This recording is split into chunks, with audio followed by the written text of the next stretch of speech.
Last time on Project Catwalk, the brief was to redesign the classic British Mac, and half the designers had to do menswear. Mentor Ben butchered Katie's design. And this, it looks like a lamb chop. You have the most work to do. The pressure got too much for Debbie Debonair. Every time I try and around with stupid patterns, I always myself and I hate it. On the catwalk, Jasper's design was slated. All you stared at was this package instead of the actual garment that was walking down the catwalk. Ross and Katie triumphed. Thank you. Oh my God. And Debbie Debonair was given her marching orders. It's been a pleasure. Thank you. Bye-bye. It's been fun, guys, and I hope I weren't too strenuous for sort of you, Charles, and also have Angie, whatever. But yeah, so yeah, it's been brilliant. Welcome to the search for the UK's next fashion superstar. 13 talented designers are about to battle it out. Over 9 challenges, they will be tested to the absolute limit, until only 3 are left. The 3 finalists will show their collections during London Fashion Week. But only one will win. Their prize, £25,000 in cash. And their own exclusive clothing range, courtesy of Ollie. Plus, a full feature spread in Grazia magazine. 13 designers, 3 finalists, but only 1 winner. Welcome to Project Catwalk.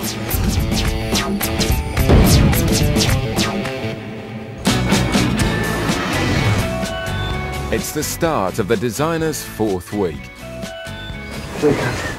Munich. We have an hour and a half. An hour and a half. Or an hour. And one person won't miss living with Debbie. When Debbie Debonair left the competition, I felt fantastic because she made it very clear that she did not like me. You have your energy wherever you're going to be happy. Go ahead, no worries. Okay? Bye then. And to be in that atmosphere, living with people like that all the time, being around them all the time, is really, really difficult. I never thought I'd hear myself say it, but I actually slightly do miss Debonair. Never forget Debbie. But with a new challenge to focus upon, thoughts turned to winning the competition. Last week, when I was in the bottom 3, the judges commented that there's an air of arrogance in my designs. I'm not arrogant, it's just what I believe in. I'm not going to be in the bottom 3 again.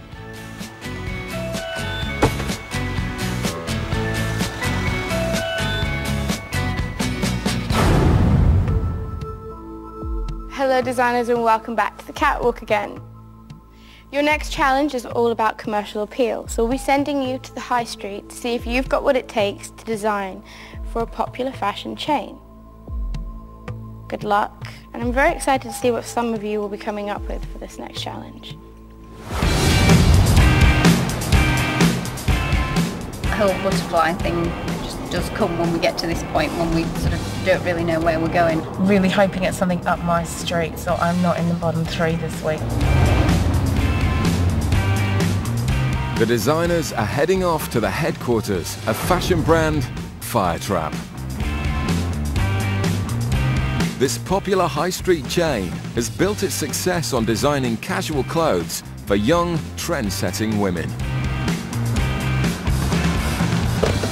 I was very excited because I guess it's the sort of market that I'll probably end up designing for. The high street doesn't do anything for me. I'm an artist and a creator, and I've never been interested in that field of business. For this challenge, we would like each of you to design an outfit for our Spring-Summer collection based around our theme of what our girl would wear to a music festival. When we found out that the brief for the challenge was going to be music festivals, I thought, oh my God, I've never been to a music festival in my life. Tents, wellies, I don't think so. Although each of you will be designing one outfit, I would like you to work in teams of 3 and design a collection. I now want to put you into teams, and I'm going to start with the person that I want to be the head designer. As this is women's wear, I'm going to choose 3 girls. So I'm going to choose Fionnuala. I was delighted to be picked as one of the head designers because I just seem to be a person who's naturally able to manage people and delegate and deal with people very well. And Katie. It was a bit scary but exciting as well because I knew what direction I wanted to take the brief in. And Viv. I thought, oh, heck, now what do I do? With 3 head designers chosen, Sophie assigns the others to their teams. When she was picking the teams at random, I was sort of hoping that I wouldn't get put with Angie again. When she's competitive, she's pretty hard to work with. For Katie's team, it's going to be Tom and Clinton.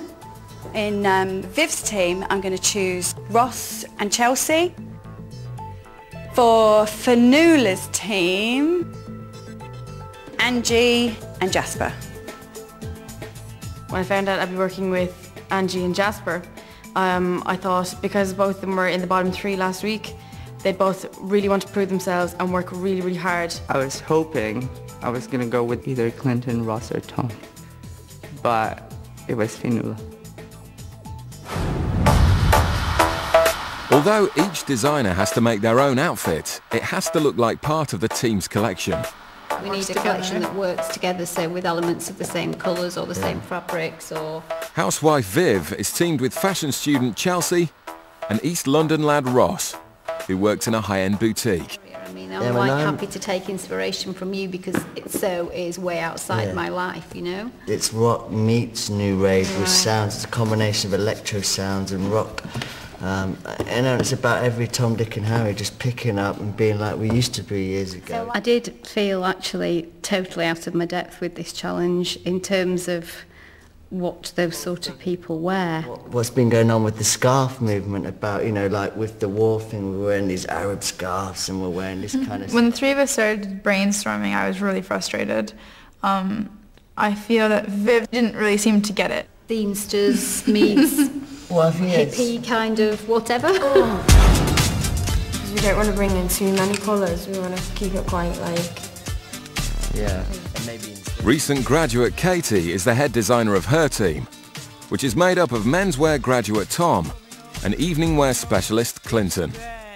Because I was head designer, I did have to be strong and take the lead. So we need in the collection, right, we need it to all work together, the pieces, so it's all like a capsule collection.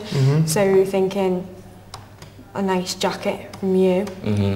I'm seeing sort of low crotch pants, but with something simple up top. I'm quite excited actually, I think we've got a good brief. The first thing we need to do is write in all the keywords that was mentioned in the meeting. Fionnuala works in high street retail, and she's overseeing her team of couture-loving Jasper and Aussie corset maker Angie.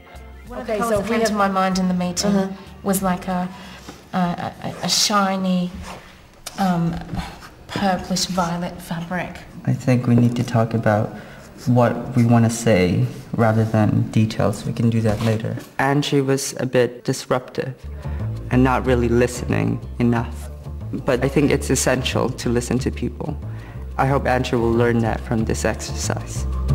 With the theme of the collections decided, the team leaders now have to choose the right person to buy the fabrics. How would you feel about going to buy the fabric, Ross? I don't mind. I mean, I'm quite happy for you to go and choose all the fabrics, totally trust you there because you know what you're doing. I think Angie, because you've worked in the industry, I think you'd be quite good at choosing the fabric if you want to do that. I'm up for that. Yeah. She chose Angie, and I asked why. And I jokingly said, is it because you don't trust me? And she said, she didn't say anything. Just make sure, Angie, we have a beautiful combination of fabric. Okay. We'll see you soon. Thanks, boss. Okay. Fingers crossed.